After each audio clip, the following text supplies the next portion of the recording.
Hello, welcome to today's political news stories making headline in our country. We start from the shocking revelation of Boniface Mwangi and Agatha of Uganda sexual harassment in the hands of Tanzania police. In their shocking revelation in a press conference in Nairobi, the two narrated the ordeal in the hands of Tanzanian police officers who tortured them and sodomized them. Let's see out the part of their press conference. Our families. So as you're aware, we were abducted in Tanzania by Tanzania security forces and we were tortured. So when I came back to the country, I said that I will not speak until Agatha is found. And Agatha was found, and we're happy that she's back and alive, and she's here. And I said we'll share what happened to us. So when I went to Tanzania on July 18th. May 18th. Yeah, May 18th. I went to Tanzania on May 18th. We were going there as activists to attend to Ndolisu's hearing, which was supposed to happen on Monday the 19th. And I was in the same flight with Mother Karua and other activists. There were 8 of us on that particular flight. And when we landed, 3 of us were separated. That was Mother Karua, Gloria, and Lynn, and they were deported. I was able to get into the country legally, and my passport was signed and stamped with an entry stamp. I went to my hotel, and I checked in, and I relaxed. And then on the 19th,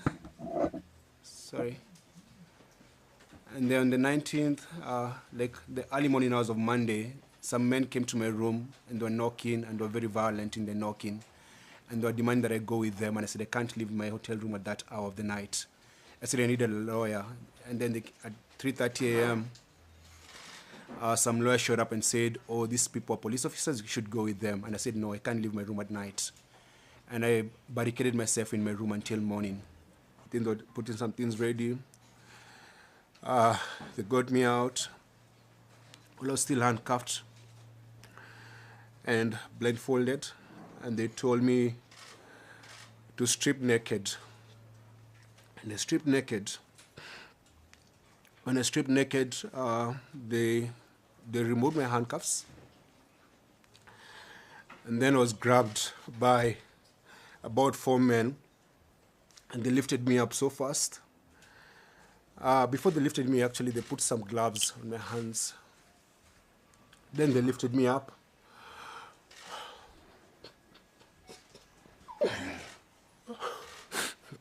They lifted me up and tied me upside down. There's a photo I saw online about what they did to us. It's in my bag. We can distribute when I'm done talking. So we were put on upside position where my legs were up like this. My body's up. I'm stuck naked. And then they started beating my feet. So they would beat me and massage my feet. Beat me and massage my feet. I was screaming so hard, I couldn't even, there was no tears coming out because of how painful it was. And one of them said, put his hand in his mouth. So they put my hand in my mouth. Then they would tell me, stop screaming. The kids are sleeping. And then to drown my screams, they opened the car because I could hear them. They were playing gospel music in the background. They beat me. Then they removed the underwear from my mouth, and they started questioning me, asking my name, where are you from, why are you here, who sent you, why are you coming to destabilize our country? And then they said, weka moto.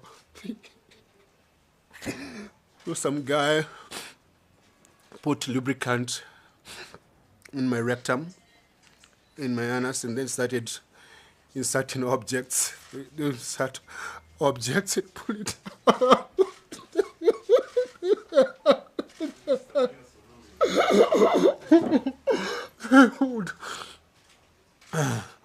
Dude, it's okay.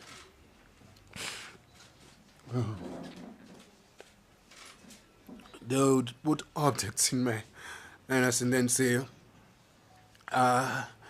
you're feeling nice, say you're feeling good. Then they say Asante Samia. So I say Asante to their president. Then they'll push hard and then pull it out again. They did that. Say I started bleeding. And they dropped me then I'm still blindfolded. As you have heard out in the interview they did yesterday, the two narrated the ordeal, and for sure it was a torture and mentally breaking moment. They came out seeking for justice and for international community to help them find justice for what they passed through in the laws of Tanzanian police officers. Our second story is about a video of Oscar Sudi, the captured MP, threatening that Gachagua will go mad or die very soon. Listen out and hear what he has to say. Na wizi na kujisanyia na kujitakia selfishness ndio sasa uko amnyoro. Naona sasa unasunguka one time. Tafuteni slogan nyingine na uchunge kichwa isipasuka amnyoro. Naona I wish umekata sha, ndio mambo ikiharibika sha itakulipia, kwa sababu naona penye inaelekea kwa kichwa. Tafadhali Mr. Dorcas, tuliza boli uwanja ni. From the video, only two things are clear. Either Gachagua will go mad or he's threatening to put a bullet in Gachagua's head. Either way, the DCI I hope have taken record of this video, and if anything happens to Gachagua, we know who to ask. On to our third story is the vetting of the Iebc commissioners by the parliamentary committee. And they gave out some disturbing confessions that is a big threat to the 2027 elections. Let's hear out and let's see the pictures of the vetting process.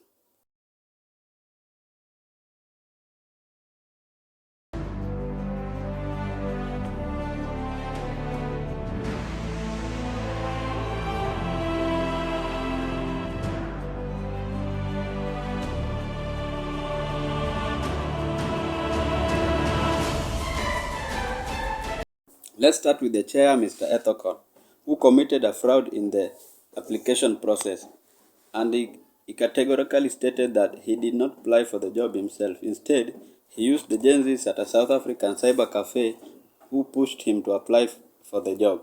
And with this big job in the country, is he ready for the job, or will he delegate duties to other people like Kivitu did, or will he be not ready for the job if he did not apply for it? Listen out. Speaking Luhya. What I want to understand is why he has listed the Luhya as one of the languages he speaks, and Spanish. Those two.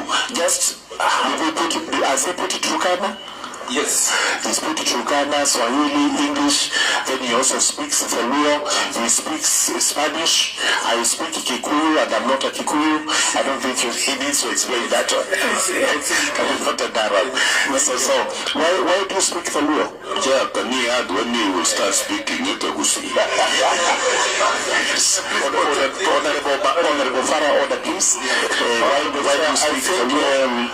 Just briefly tell us how you can get it. It's a reflection, Honorable Chair, of my journey.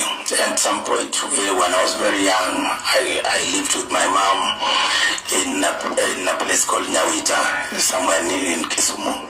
And my first primary school, I attended there, and that's the language that I picked as a child.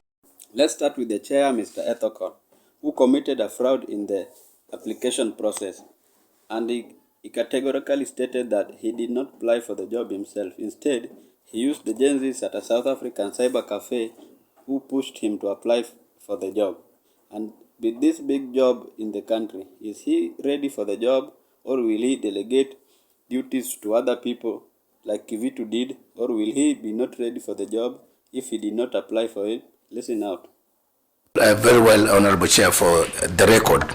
At first, I was reluctant even to apply for this job, given the negativity and all these things around this position. But at the cyber cafe where I normally photocopy my things and my papers, even for my work in South Africa, the young people in that cyber cafe, Peter, Purity, and Kizito, they are the people who urged me to put in my application, because looking at my documents and having conversations with me over tea, they thought and they felt that you have what it takes to lead this country in this institution. And at first I thought maybe I should just apply for the commission and, the hot seat, leave it alone. But they actually went and submitted the documents both for the chair and for member. So when I was in South Africa, they sent me a screenshot. We've submitted the documents. And later on, when I was on my way to, I think, Angola or something, I saw my name in the newspaper. Another deep confession in the interview process was that Hassan Noura, another Iebc commissioner, is a brother-in-law to Junet Mohamed, who is a member of the broad-based government, saying Ruto must be a 10-year president. Do you trust him to be free and fair during the election, or is it another deal in the murky waters of political play? You related to Honorable Junet Mohamed? Mr. Chairman, I am related to Honorable Junet Mohamed.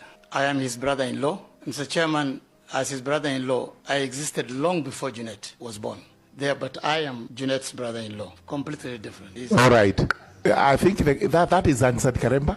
Karemba. Yeah, Chair, I don't have another question. Yes. That is exactly what I wanted. That's the answer that has been given to the Republic of Kenya, and it's information. There's nothing wrong with being a brother-in-law to somebody, brother, cousin, whichever. But when you are discharging your duty, if this commission approves you, we will always bear that in mind, so that if there is any appearance of bias, it's worse than bias itself. Thank you very much. Let's hear from her. Another shocking revelation is that another lady who has been appointed to be the Iebc commissioner and is part of the UDA ruling party is going to look after the election.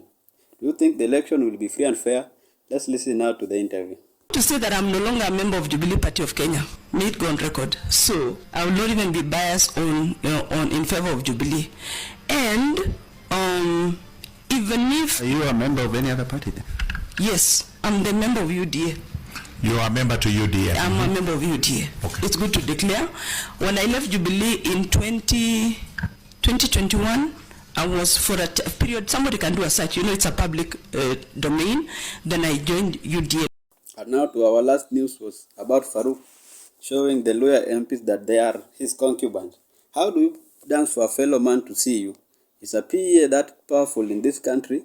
Let's see how the Luhya MPs dance to him like women.